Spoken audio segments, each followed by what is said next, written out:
Muy buenas noches a todos. Ante todo, es un gran gusto compartir con ustedes.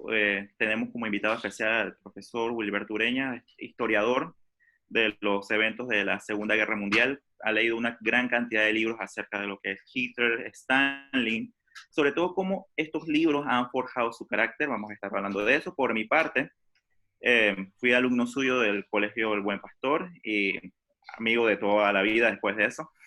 Un profesor que influyó mucho lo que fue mi pensamiento filosófico hasta el día de hoy. Tuve la gran oportunidad de compartir con él un viaje en Sudamérica, siguiendo el paso de los nazis fugitivos por el territorio suramericano. Estuvo con nosotros el gran conocedor de las tierras paraguayas, Cristian Guinocchio, y compartimos por lo que fue las tierras del Iguazú.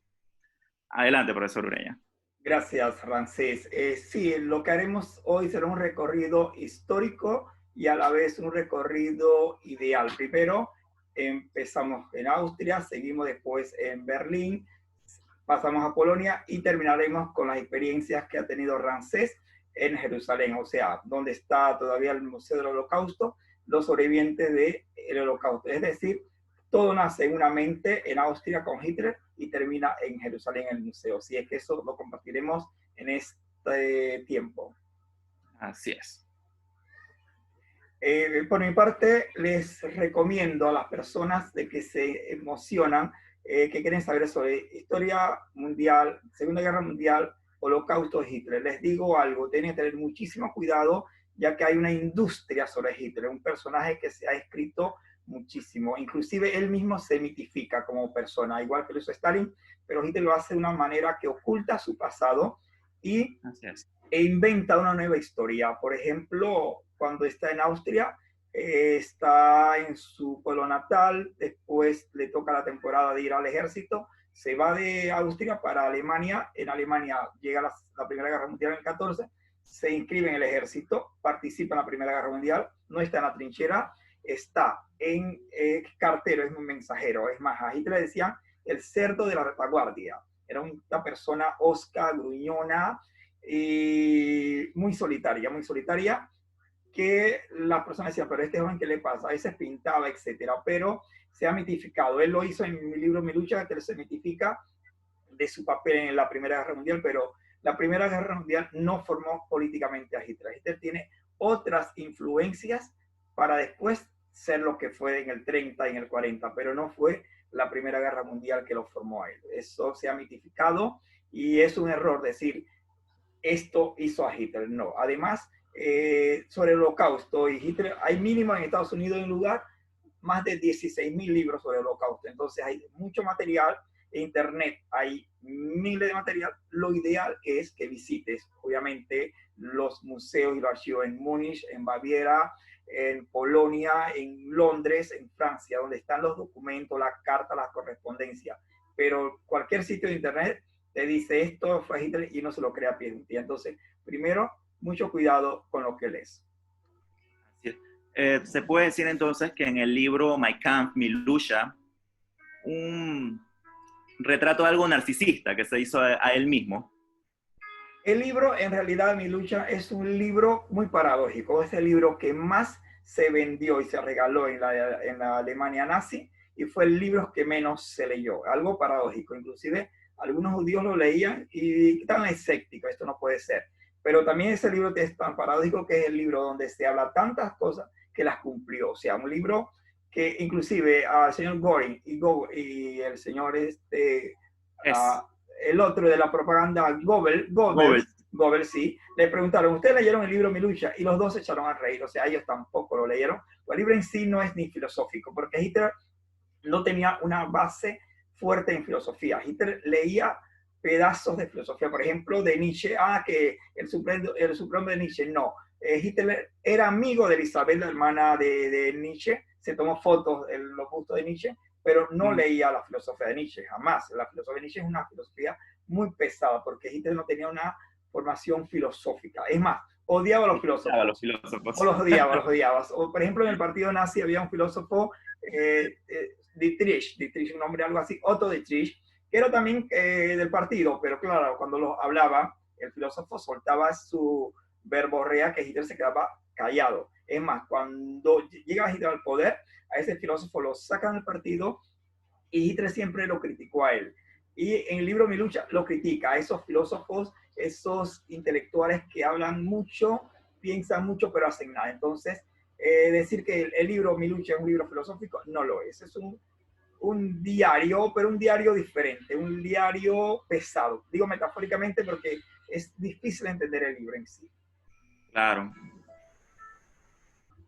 Por ejemplo, otras cosas que influyeron en Hitler es los libros que leía. Cierto. ¿Qué libro usted cree que puede ser el que más marcó la personalidad de un joven Hitler para convertirlo en lo que él fue después? Sí, el autor que quizás influyó más en su periodo de inicio fue Henrik Ibsen. Henrik Ibsen es un escritor noruego que hace una obra de teatro que es Peter Yen, una obra de teatro que es la historia de un joven que sale de su tierra natal, se va a recorrer el mundo y se hace famoso. Y ese joven quería conquistar el mundo. Entonces Hitler le gustó ese libro mucho, vio su obra de teatro y él quería ser ese Peter Yen, o sea, ese que conquista el mundo.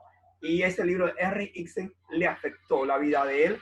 Y el libro que le ayudó también mucho fue el de Henry Ford, El judío internacional. El libro le afectó mucho en sus ideas sobre los judíos. Henry Ford le influyó mucho. Claro, tenía libros esotéricos, libros místicos y muchos libros de espiritismo, pero de claro. eso no, la historia no le interesa mucho esos detalles. Por eso la esvástica y esos símbolos así, todo. Exacto, pero en la realidad es que el mismo Hitler es un personaje místico. 42 veces lo tratan de asesinar o de atentados y ninguna lo mata. Entonces, 42 veces. A una persona una vez y lo matan. A este le dan 42 veces y siempre escapaba. Entonces, habrá algo de místico. Hay de esta leyenda que Hitler tenía un amuleto egipcio, que ese era el que supuestamente evitaba que muriera. Y justo el día en que no se sabe nada de él, no tenía el amuleto. Ya te digo, se ha fabulado tanto a Hitler como a Stalin. Los dos han fabulado su vida y los post-nazi, o el neonazismo también ha levantado, ha querido ocultar el holocausto, ha querido ocultar los campos de concentración, ha querido ocultar la matanza de los judíos y han levantado a un nuevo Hitler, inclusive que es inmortal, etcétera. Pero Hitler es una persona normal, un hombre, una vez más, muy metódico, eso sí, muy terco, no escuchaba a nadie, igual que Stalin, pero él que eso sí, se hacía la voluntad de él. A pesar de sus errores, se hacía su voluntad. Los generales y los mariscales decían, Hitler, esto nos está pasando en Stalingrado. Él decía, no, Stalingrado sucumbe hoy. Stalingrado, terminamos hoy, en esta semana con Stalingrado. Y claro, llegó el invierno que todos conocen y vino la historia que cambió el universo occidental. Pero en otras palabras, segundo mensaje para todos, cuidado también con mitificar lo que se lee de Hitler. Si quieres ver un Hitler histórico, está bien, un Hitler que odia a los judíos, está bien, pero un Hitler místico, hay muchos libros sobre eso. Una pregunta un poco incómoda. ¿Usted cree que las ideas luteranas, por ejemplo, sabemos que el mismo Martín Lutero escribió un libro, Los judíos y sus mentiras, llegaron a influenciar en la Alemania nazi? Sí, Hitler, no digamos, Hitler era católico nominal, eso es cierto. La iglesia como poder político lo ayudó mucho, la católica y el luterano. Inclusive tengo un libro que se llama Los verdugos voluntarios de Hitler, o sea, el hombre común, el hombre de la calle apoyado, o sea, tú eres protestante, tú eres luterano, tú eres católico y tú apoyabas las ideas nazi. Entonces, las ideas de Lutero influyeron mucho en las ideas de Hitler, igual que las ideas de Lutero influyen en algunos pensadores académicos, pero a esos lo silenciaron. En otras palabras, tiene razón, las ideas de Lutero, que son antisemitas, calaron, igual que las ideas religiosas. Hitler hizo una mezcla, pero sí influyeron mucho, pero todavía no sabemos a ciencia cierta qué decidió por qué a los judíos. Por ejemplo, Stalin atacó a los de sus etnias, digamos. Stalin ataca en la Unión Soviética a lituanos, a croatas, a ucranianos, a rusos. Pero Hitler se dedicó a judíos, que esa es una diferencia. Entonces, Stalin se va y hace holocaustos también. Stalin hace de caos en Rusia, pero el caso de Hitler es hacia los judíos específicamente, que eso también es un poco cuestionable. ¿Por qué a los judíos? Claro. Otra sí pregunta cuestionable, ya saliendo un poco tanto de Alemania y de los judíos. ¿Por qué los polacos? Bueno, Como Hitler. buena pregunta, muchacho. Mira, primero los polacos ¿Qué Polonia? eran personas, se consideraban de raza inferior. Los alemanes en sí, los alemanes corriente, como dice el libro este de Daniel Jonas Orgaben, los alemanes consideraban a los polacos como raza inferior y los odiaban a los polacos, los odiaban a la gente del este. Porque tenemos que tener mucho cuidado cuando manejamos Europa, Europa general, Claro. pero cuando hablamos de Europa central, Europa, la Europa intelectual es la Europa, la Alemania, la Francia, la Inglaterra. Pero cuando hablamos de Europa del Este, países pobres, desarrollado tercer mundo, y entre eso estaba Polonia. Entonces, los consideran inferiores. Y Rusia, se creía obviamente que en Rusia están los prooccidentales también, y los nacionalistas veían a la pobre Polonia como un lugar para conquistar, mano de obra y tierra fértil. Entonces, cuando hacen un pacto allí, Hitler quería acabar los polacos, Stalin quería acabar lo que hizo matanza con los polacos, destruyó la élite intelectual, la élite militar, y hicieron matanzas en Polonia, los dos grupos, los stalinistas y los nazis. Pero la pregunta es, ¿por qué a Polonia?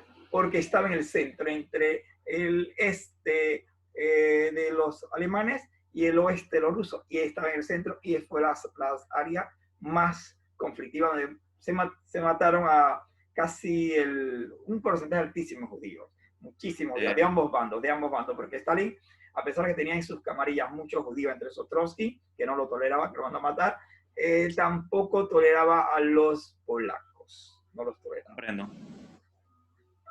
Sí, de verdad que para mí, pues, mi experiencia de viaje, recuerdo muy bien cuando estuve en lo que fue Berlín, los arcos impresionantes, pero cuando estoy justo en el lado polaco,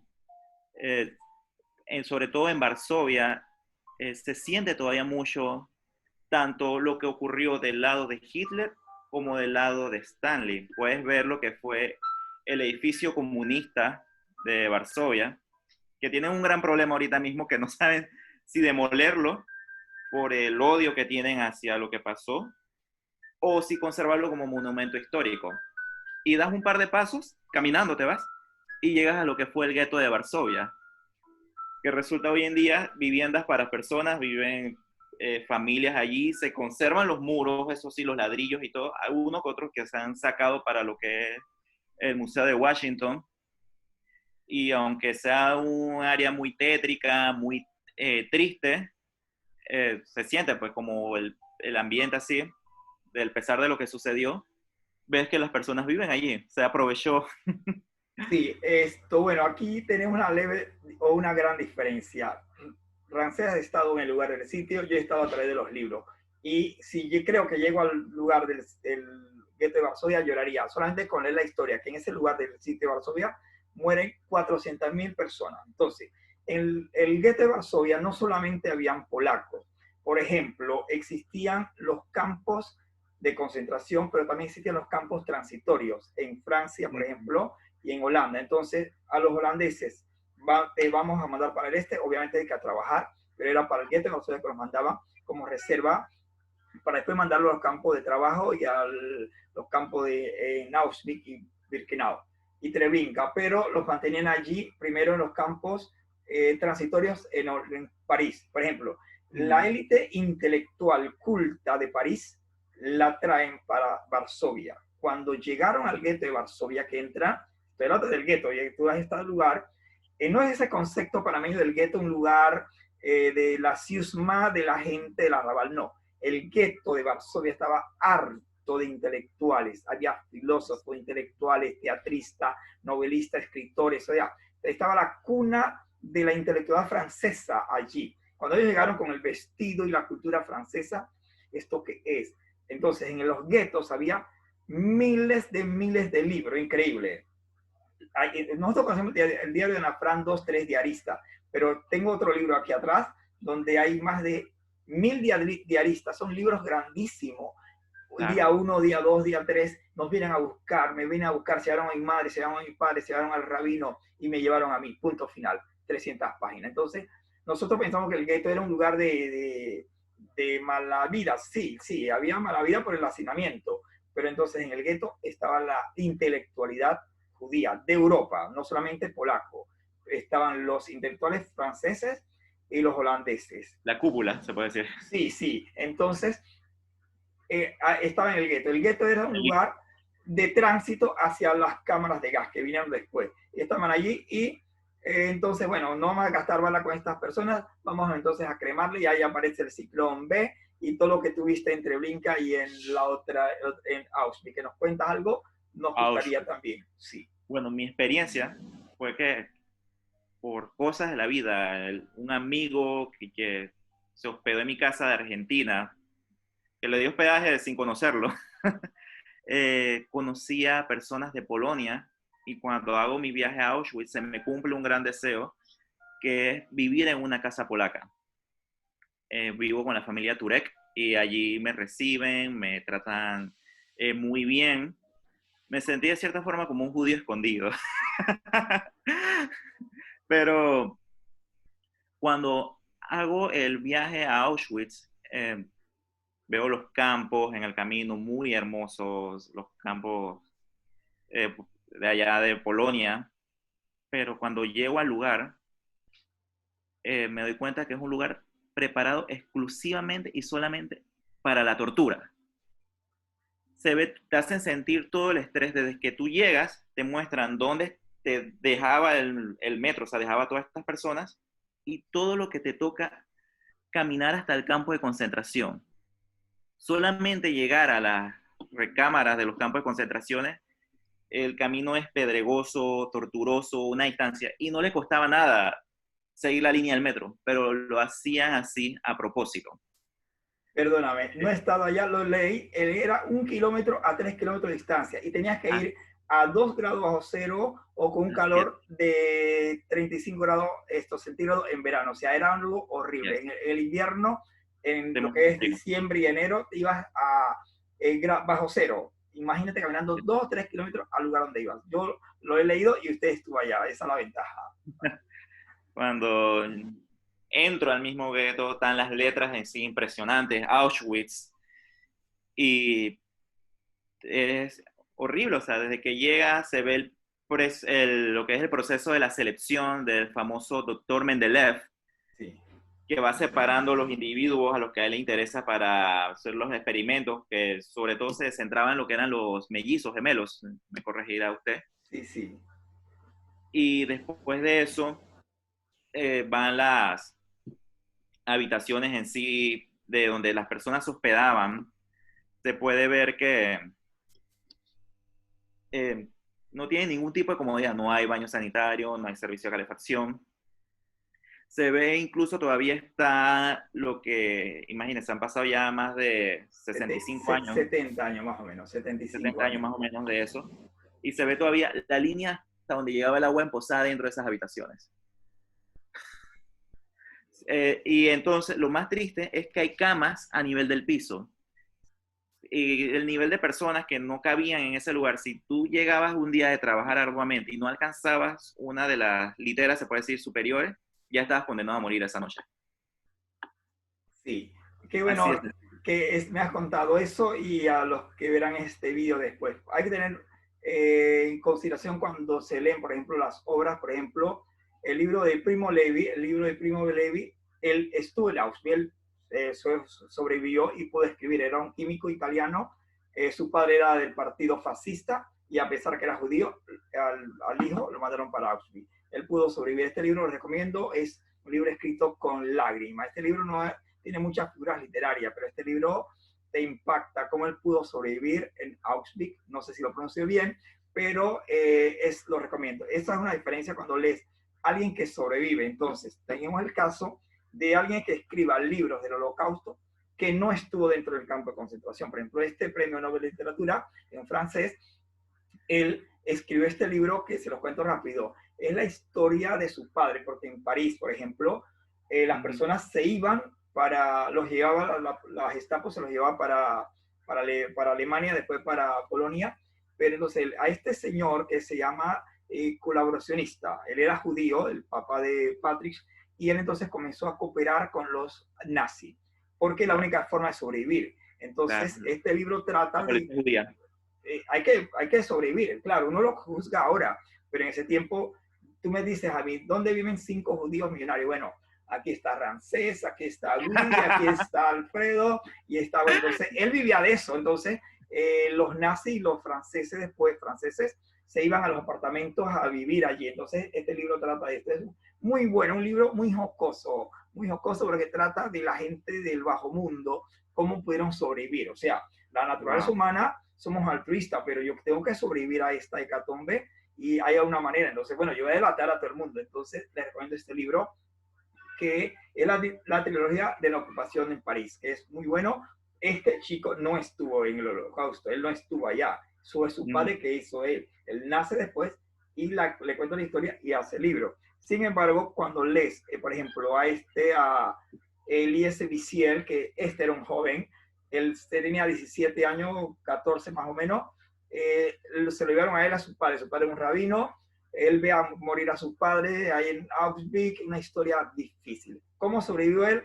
Lea la historia. Este libro narra la historia, cómo él pudo sobrevivir. Se va entonces para París, en París estudia filosofía y le dijeron, bueno, chico, ¿por qué no te vas para Palestina? Y bueno, en Palestina viene la historia que ustedes conocen, con los ingleses, la colonia, etcétera, y después él fue allá a liberar a Palestina del yugo de los ingleses. Esto es la historia, pero es una historia triste. Esta historia es desgarradora. Obviamente, cuando lees que no estuvo en un campo de concentración, quizás no llores, pero cuando lees que él sí participó, es diferente. Igual cuando hablaste del doctor, está aquí, el doctor Mengele, sí, era un canalla, diríamos. Entonces, hacían ese experimento. Los hornos de Hitler, le recomiendo este libro.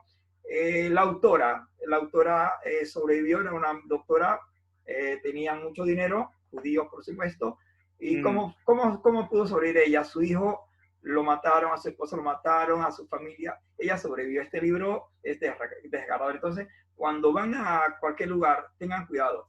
¿Estuvo usted o no estuvo? O solamente a segunda fuente. Entonces, lo bueno es leer las primeras fuentes. Sí, pero bueno. no, claro, estando en el lugar tú te conmueves por completo cuando ves los aruñazos en el piso, o sea, es algo totalmente que te impresiona y sobre todo lo que es el tema de la misma maldad humana. El hombre que era el encargado de esos hornos, cuando él llegaba allí, él decía que él estaba trabajando en el paraíso. Sí. Bueno, tú ahora nos hablarás más adelante las experiencias que tuviste en el Museo del Holocausto en Jerusalén.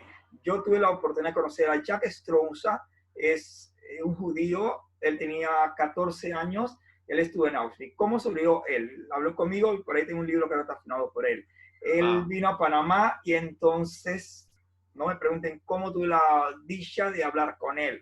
Y él nos contó de que él tenía 14 años y él le tocó desvestir literalmente a toda su familia, tirar la ropa a un lado y cerrar la puerta. Y su madre salió en la chimenea en el humo. O sea, él nos contó esa historia. Él está en el mundo dando conferencias sobre el Holocausto, que él no es libro, él lo vivió. Entonces, ¿cómo más pudo sobrevivir? Bueno, él, como todo un buen judío, él sabía tocar muy bien el violín. Entonces decían, bueno, chico, ponle a tocar violín a toda esta gente en el acto fúnebre que son judíos, comienza a tocar. Y entonces él comienza a tocar. Tú conoces, Ramsés, más o menos el ritual cuando se hace un sepelio judío, que hay entonan ciertos cánticos, hay una oración fúnebre, etc. Entonces él hacía ese servicio y así vino la liberación de los rusos en el este y ya pudo sobrevivir y vino a Panamá a dar una conferencia a la comunidad judía, creo que era, y ahí pude llegar. No me pregunten cómo me entré, pero entré quizás por algún rasgo físico. Me dijeron, bueno, puedes entrar aquí, pero este es exclusivamente para la sociedad hebrea de Panamá. Pero pude entrar y conocí a Jack Strong, un sobreviviente. Y los libros te dicen una cosa, pero hablar con un sobreviviente es difícil, francés. Ya que Exacto. estuviste en el Museo de Jerusalén, que deseo visitar algún día, cuéntanos cómo es esa experiencia hablar con alguien que estaba en Treblinka, que estaba en Losk. Cuéntanos. Bueno, realmente la experiencia de hablar, de conocer a esas personas, no fue por el Museo de Jerusalén. El Museo de Jerusalén es impresionante lo que tú conoces allí, sobre todo te muestran lo que es los horrores, pero el que más recuerdo yo es el jabón hecho de piel humana, con Sí, el que incluso se bañaban los alemanes, sí. los nazis, pues mejor dicho, pues, las personas estas y algo de verdad que impresionante, pero escucha esta historia, no me la va a creer. Yo llego al Museo Ben Gurión sin conocer a nadie, no conozco a nadie ni nadie me conoce. El primer día, o sea, apenas que salgo del aeropuerto, mientras que espero el bus del 585, que es el que te lleva directo a Jerusalén, me aborda un estadounidense pensando que yo era de allá, a preguntarme. Yo le digo, no, no, yo no conozco nada. Resulta que era de descendencia hispana, hablaba español. Y me cuenta, ¿y por qué estás aquí? Yo le dije, bueno, simplemente vengo para conocer. Y él dice, vienes para conocer. ¿Y qué más te interesa? Yo dije, bueno, me interesa mucho lo que es la fe, los temas de la Segunda Guerra Mundial, el Holocausto, todo lo que ha sucedido después aquí en Israel. Y él dice, mañana te espero en Jerusalén a las 7 de la mañana. Este es mi número. Me llevan con una organización que se llama Bridge of Peace, Puentes de Paz, que ellos se dedican a recoger donaciones y llevarla a los sobrevivientes de la Segunda Guerra Mundial que tuvieron en esos campos de concentración. Así que me meten en un equipo con las bolsitas de comida y vayamos a conocer a estas personas. Es algo de verdad que lo digo y no lo creo. Entonces, conocí ese día aproximadamente a 4 sobrevivientes. Porque no solamente es entregarle la bolsa de comida o la chao, no. Es un trabajo más que todo de pasar tiempo con ellos, disfrutar, tratar de alegrarles su día. Son personas que tienen un daño psicológico muy grande. Ellos, desde que eso sucedió hasta el sol de hoy, ni un día paran de llorar, recordando los traumas, las situaciones, y entre las tantas cosas que más recuerdo para ellos, lo más importante es que se cuente su historia, para que algo así nunca más vuelva a suceder. Lo que más me marcó, la palabra hebrea es sacar. Sacar es recordar. Pero lo más bonito fue, me acuerdo, la señora Rosa. Imagínense, era justo el día de su cumpleaños. Wow. Así que fuimos, se le compró una torta de dulce, se le cantó el cumpleaños. Ella era judía por la parte rusa. El hebreo en verdad lo dominaba muy poco, hablaba más que todo el ruso. Me di cuenta mucho de eso, que ellos no hablan realmente hebreo, ellos vienen con sus costumbres de los países de los cuales fueron sacados antes. Me tocó también conocer una familia de Turquía que súper emocionados nos prepararon un café turco, pero hablaban en el turco, o sea, cada uno trae sus propias costumbres. Entonces, después de eso que se forma Israel, se forman las costumbres, pero esta señora, en lo que, volviendo al tema, recuerdo, eh, estaba muy contenta, muy feliz que se le visitara, que se acompañara, que las personas estuvieran interesadas en conocer su historia, y decía en ruso la palabra es pasiva, que significa gracias. Así que para mí fue una experiencia súper enriquecedora y que marcó y marcará mi vida hasta el sol de hoy. Sí, por ejemplo, te voy a leer una frase de Eliezer Wiesel que dice así: olvidar no solo sería peligroso, sino también ofensivo hacia el holocausto. O sea, olvidar el holocausto es peligroso y es ofensivo para la humanidad, porque negar en un evento como esto Claro. Por ejemplo, Stalin, obviamente, regreso a Stalin. Otro día haremos otro conversatorio comparando las dos. Stalin también hubo holocaustos, ¿ah? Pero no me gusta usar mucho la palabra holocausto, o sea, crímenes en Ucrania, millones de personas. Stalin en sus 22 años, 24 años de poder, según algunos historiadores, mató a 25 millones de personas, más o menos 25 a 22 millones de personas. Entonces, Hitler 6, pero Stalin, bueno, Hitler además demoró en el poder 12 años. Stalin lo dobla, 24 años, pero mató a mínimo 25 personas, 25 millones de personas, obviamente de Europa del Este. Sin embargo, olvidar esa historia sería un crimen ya, un doble crimen, porque la historia nos dice cosas del pasado para entender este presente y para evitarlos en el futuro. Pero realmente la gente, hemos olvidado esto del holocausto, hemos olvidado las gaseaciones, hemos olvidado Treblinka, hemos olvidado Dachau, hemos olvidado los campos de trabajo, campos de concentración, los campos de experimentos, pero no debemos olvidar estos momentos. Y a mí me preguntan, ¿por qué te acuerdas de esto? Hay otros temas más recientes. Digo, no. Es que la historia va repitiéndose. Hemos tenido, por ejemplo, las matanzas con la Revolución China cultural en la década del 50, del 40. Hemos tenido otras dictaduras, otros totalitarismos, y el ser humano sigue, pero no debemos olvidar que tenemos que avanzar como sociedad y como humanos. Así es. El tema es, pues, es una sombra que obviamente siempre va a estar allí presente hasta el sol de hoy, cubriéndonos, como acaba de decir, una sombra, pero al mismo tiempo tenemos que avanzar y reconstruirnos como sociedad, pues, y fortalecernos.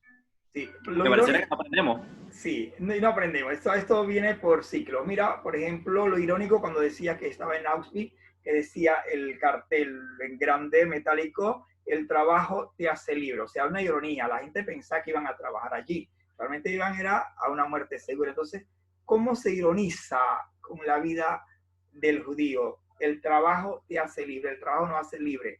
Entonces, obviamente, los judíos, por su formación histórica, se dedican a un oficio, tienen un trabajo, tienen una profesión. Entonces, lo hace como una forma de mofa. El nazismo, en términos general, lo hace una forma de burla, como de, utiliza un término que no me gusta, como una forma de despecho. Ah, ¿a ti te gusta trabajar? Bueno, ven a trabajar aquí en este lugar. Entonces, vemos que el ser humano tiene ese gen egoísta, vengativo. Y hoy, obviamente, no solamente nos discrimina por nuestro color, porque ahora las discriminaciones son por tu nivel cultural. Tienes licenciatura, tienes maestría, entonces, si eres rico o pobre, a la gente no le interesa eso, porque rico y pobre, cualquiera persona sin estudio es rico, ya ustedes saben la forma de hacerlo, ¿no? Pero cuando tú no tienes ciertos grados académicos, la gente te tiene a discriminar, y eso también es un error, o sea, discriminamos solamente por nuestra color de piel, pero se está dando esta nueva forma de discriminación por tu orientación académica o ideológica. Entonces, los totalitarismos, o sea, el estalinismo versus el nazismo, te persiguen por tus ideas. Porque todo lo de Hitler, desde que está en Alemania, es una idea que tenía, tengo que acabar a estas personas. Y una idea, como dice un pensador francés, las palabras o las ideas son temibles. Y cuando alguien tiene una idea obsesiva, prepárense porque nos están dominando el pensamiento, nos están viendo nuestro movimiento y al final los voluntarios se encargan de denunciarnos. Siempre habrá Wow. alguien que denuncie. Ahora no habrá tantos voluntarios, ahora tenemos las telepantallas que son las que nos están vigilando y nos graban todo. Entonces, mucho cuidado cuando hablas contra el poder. Ahora que estamos en tiempos pandémicos y usted menciona lo de las ideas, hay una frase que a mí me encanta que dice, no hay nada más pequeño y más grande al mismo tiempo que una idea, como un virus, que te define o te destruye. Sí, eso es importante, las ideas, pero volvemos a Hitler otra vez. Me ¿Dónde acabo de saca? acordar de las ideas que usted nos ponía. Sí, ¿dónde Hitler sacaba ideas?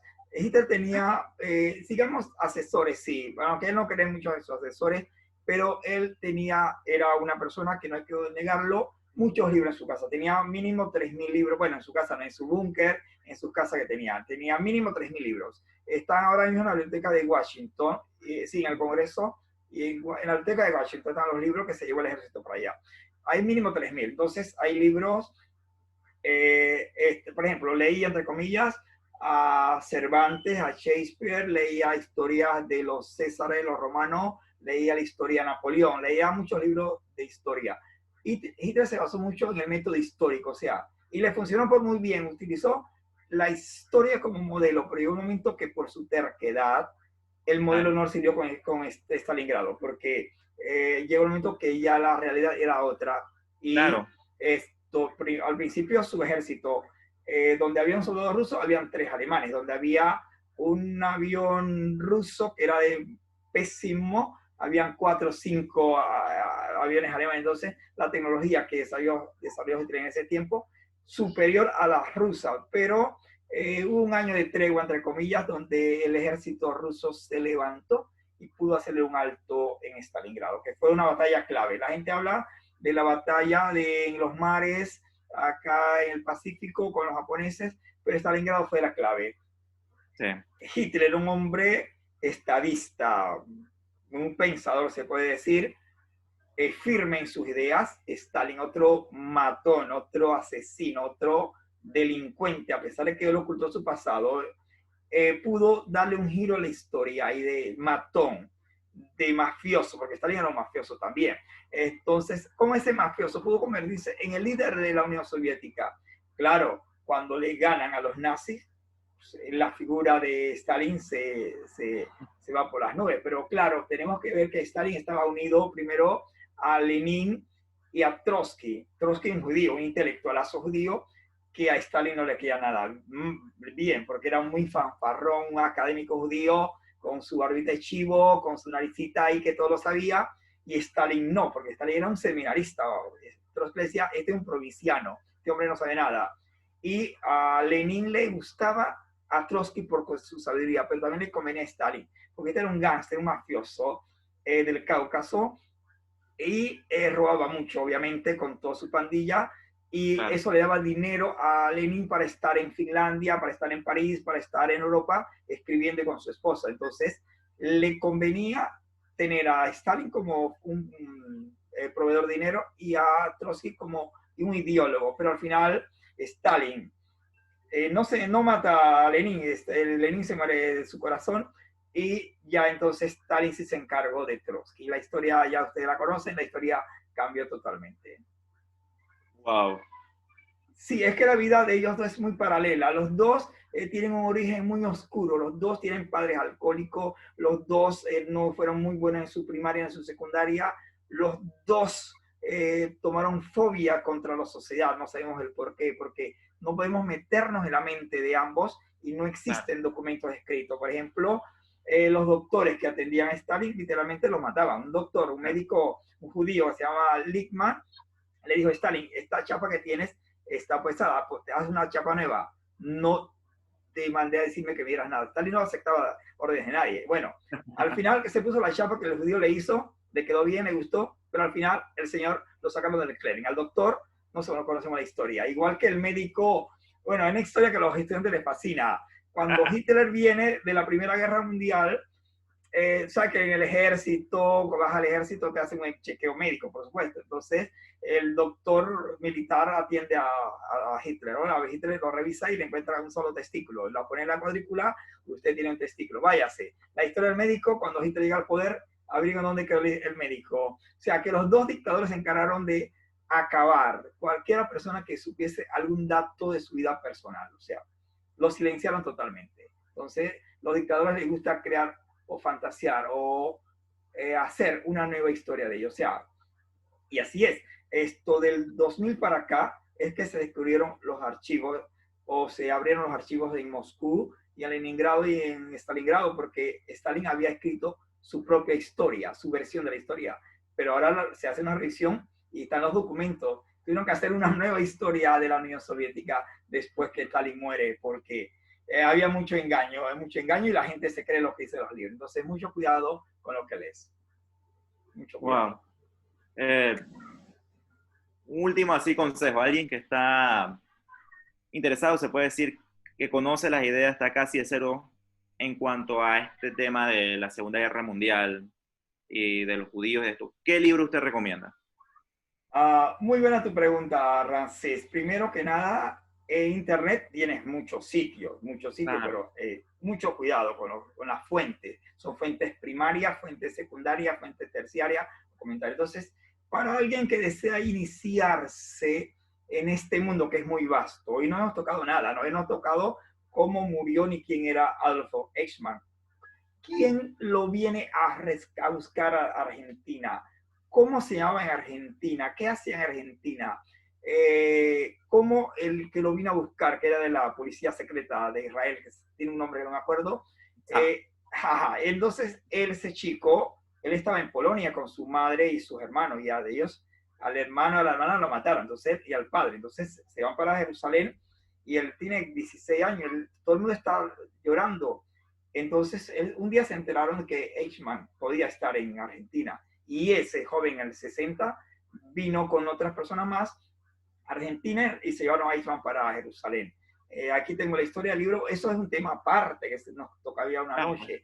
Tenemos no tocaba historia a de Hitler ni nada. no hemos tocado a Göring, no hemos tocado los submarinos, no hemos tocado nada de los campos de concentración, los campos de trabajo no hemos tocado nada. Entonces, ¿qué les recomiendo a las personas que quieren iniciarse estos temas? Primero, le hacen un libro que les va a gustar mucho, El niño, lo que llama Raya, es una novela muy buena.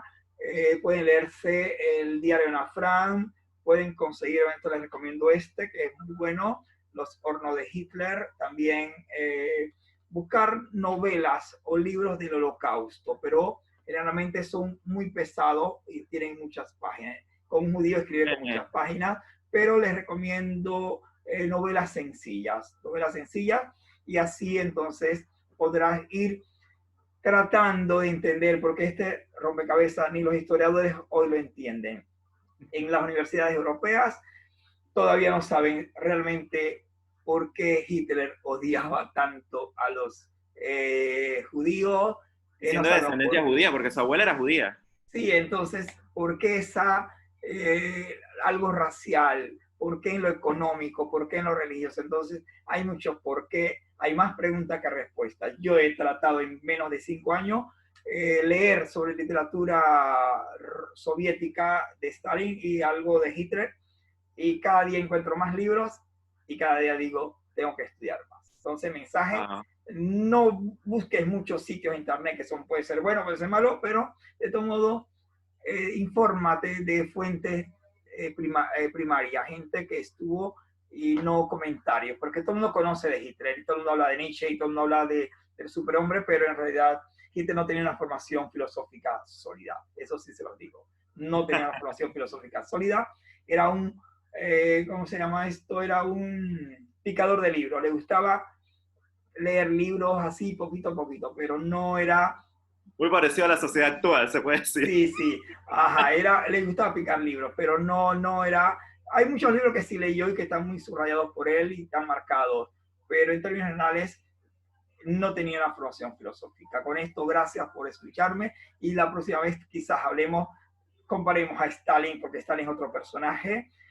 Los gulag que hizo Stalin no eran como los campos de concentración, pero una versión rusa. En el campo de concentración podías vivir 2 años, por lo menos. El trabajo te mataba, el frío te mataba, el hambre te mataba. No te mataban, te morías allá.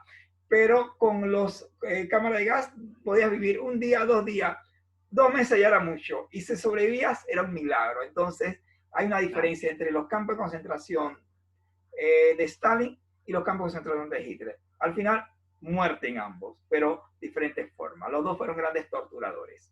Gracias. Bueno, agradecido por su tiempo, profesor Ureña. De verdad que le doy gracias por la entrevista y que, bueno, el Señor me lo guarde y nos vemos en la próxima. Con Stalin y diremos, como dicen ustedes en Jerusalén, Shalom, no sé qué más dicen.